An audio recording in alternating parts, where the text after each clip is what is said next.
So what do you get when Pearl Davis and Ava Santina perform the fusion dance? You get this interview here, alongside with Piers Morgan. Now, I'm not really gonna introduce you guys to Pearl Davis, as many already know who Pearl Davis is, so I'm just gonna go ahead and say this, all right? Pearl Davis, just in case you guys don't know, Pearl Davis is a red pill guru. She loves to castigate women because oftentimes she believes that women are at fault for the dating market and for men's problems. And of course, Pearl always likes to highlight the disparities between men and women, which always tries to favor men and never women, never likes to highlight any of women's problems, which again, that's a problem in itself because obviously women also struggle in the dating market, just not in the same way as men do, but they still have their own problems. But nonetheless, I want to go ahead and talk about Ava now, since Pearl isn't exactly a stranger to this entire sphere. Ava, however, is kind of a stranger. Ava also says a lot of ridiculous things. Ava gives me the impression that if a self-help book falls off the shelf and onto the floor, she wouldn't pick it up. Because the book is a self-help book, and so it should be able to help itself back onto the shelf. No, seriously, let me show you guys just how stupid the takes are. Those good boys are all terrified. I know that from talking to my son. He's just like, I'm just not going there. Is that healthy? Yes, I think it is actually. I think it's better to not have a physical relationship than to have one that could ruin a woman's life. Excuse me. It's just the stupid came out of me. What the fuck was I thinking when I thought that everybody was of equal value? It's only women for her. Just like for Pearl, it's only men. Allow me to showcase to you guys her other masterpiece that is equally as stupid, if not greater than her last take. What are you going to have? A bunch of neutered boys who never had... So obvious. We actually do have that. Gen Z is having far less sexual relationships than any ever they before. are, it's true. And you kind of see what I mean when I say stupid takes? Like, she finds that funny. She finds the fact that like so many men are celibate. How is that funny? Why is that funny? I mean, that's impacting the dating market. A lot of women are wondering why men aren't approaching. This is another reason. And by the way, a lot of women are talking about how like, oh, I always get approached by men. I'm gonna tell you guys this right now, okay? You're probably getting approached by men, but oftentimes those men are probably men that you don't want in your life. You know, the bad boys that come up to you and try to swoop you off your feet. The guys you want are the ones that aren't talking to you. Those are the guys that should be going up to you, but they're not. Because they're afraid, you know? And it's because of women like this. It's stuff like this that just discourages men from going up to them. Another thing is that she claims that she's not a feminist. But it's quite interesting, the label that they place on her. But then what the feminists fail to understand is you can educate The feminists. Did you not identify yourself as a feminist study? No, I didn't actually. Oh, okay, Piers sorry. told me Piers that. You're not a did, so then feminist?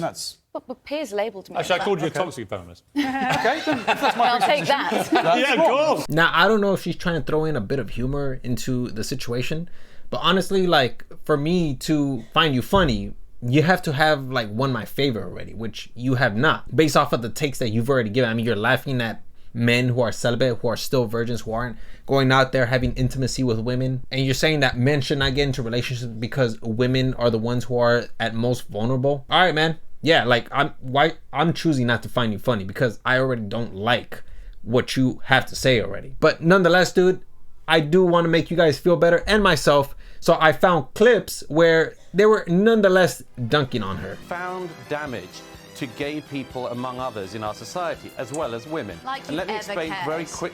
Let me Ever cared. explain very quickly why. I can't quite hear you. I can hear you muttering something. There's no amount of money in the world that would make me do this to my family. Yeah, but do you not think there's an argument that maybe losing his mother at 12, and let me finish, I know that you're going to get really upset by No, this. there isn't. And but in fact, there's one thing to do with this book. Rather than buy it and feather his greedy little nest, do what I'm going to do right now. Take Spare and chuck it where it belongs, in the bin. You saw the way that Piers just slam dunked it in front of her face? I love that. That was beautiful. I'm sure that if she would have shot the book from her three-pointer line or wherever she's sitting, he would have just patted her down and said, get that shit out of here, like he should. But nonetheless, let's go ahead and get into the whole Pearl and Ava situation where like they're debating about nonsense. I'm not gonna lie though, sometimes they did say something that was quite interesting, but very rarely.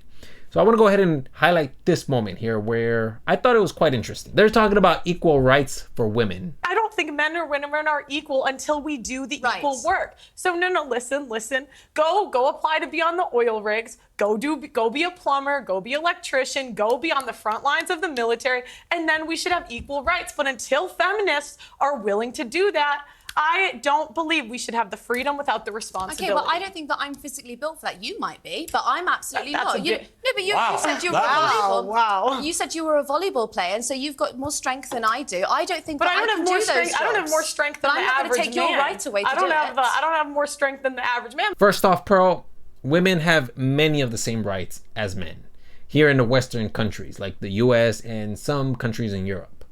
So it's already too late to implement your strategy. There's still a lot of prejudices in society where, you know, especially like in the whole spheres where more men dominate than women, it can get a bit dicey. She did mention something that was quite interesting. The fact that she said that men are a lot stronger than women. I mean, I think that we all know this. You know, this isn't like something that's barely being discovered in a lab somewhere. Like, we all know this. Construction is best just left for men, in my opinion, because I mean, women can enter it as well. It will get done a lot faster. It's more efficient because obviously men can carry a lot more. They can move so much more.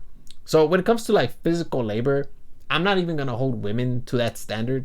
I'm not gonna sit there and say that you have to be just as strong as a man or you have to do exactly what a man is doing in order to prove that you're worthy of equal rights. I think that that's a terrible way of looking at it, and I think that it sets a very unrealistic goal, and it definitely hinders women from their confidence and independence. Why would you want to remove just from yourself the right to vote? Well, what happened was I had the same view, right? Back when I started, I was like, why? I found out that only 5% of women wanted the right to vote.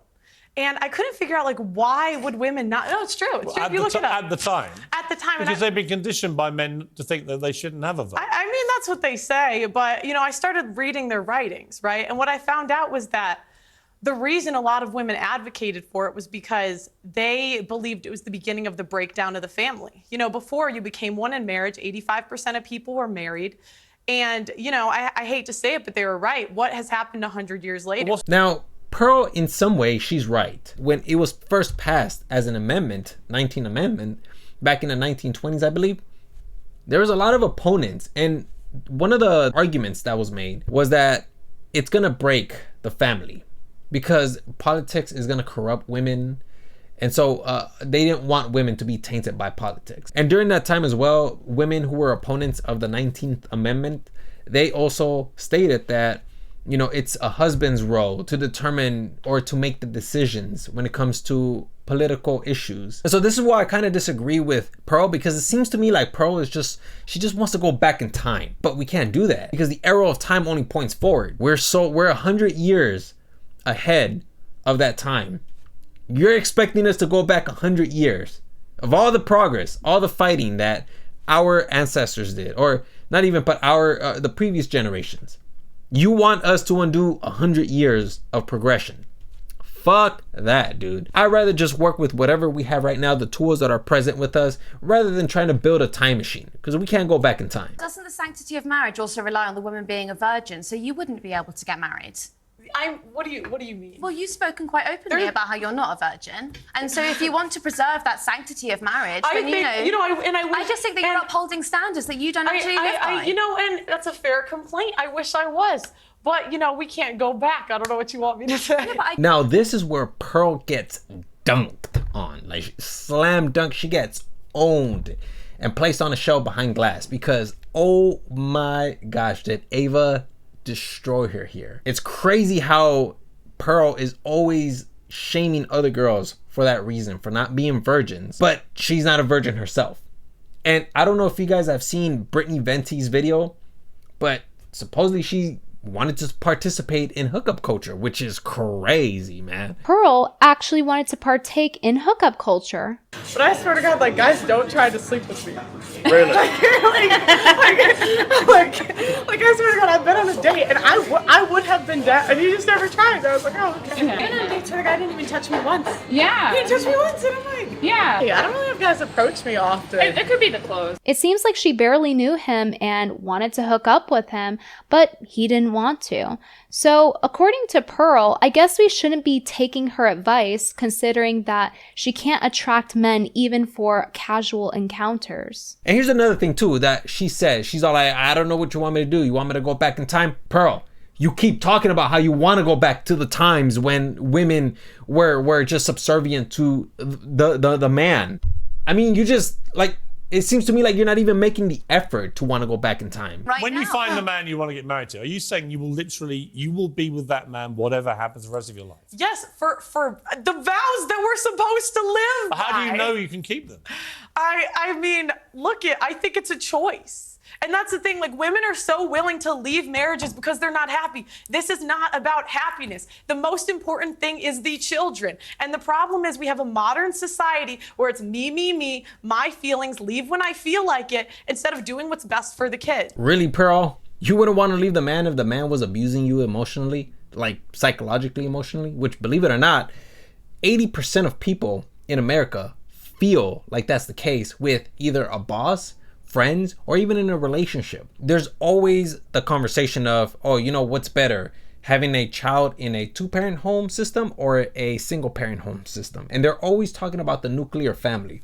But one of the things that I've read and that I find interesting is that oftentimes most people, they don't talk about extended family or different environmental factors. Like, you know, maybe there was a school teacher that found this child pretty interesting and decided to take him or her under her or his wing and try to teach her the ways of life. Or there's another child too where there's a dysfunctional family and they send him or her away to the grandparents' home where they potentially become better adults because, you know, they grew up in a much better environment, but neither was the mom or dad there. Instead, it was just the grandparents, you know? So it's very complex to determine whether, you know, you should stay with the husband just so you can fulfill some vow. Like, that's insane. I think it's very important to consider what elements and what are some resources that can definitely help the child to become a lot more successful. So I don't know, man, it's a very, very complex topic that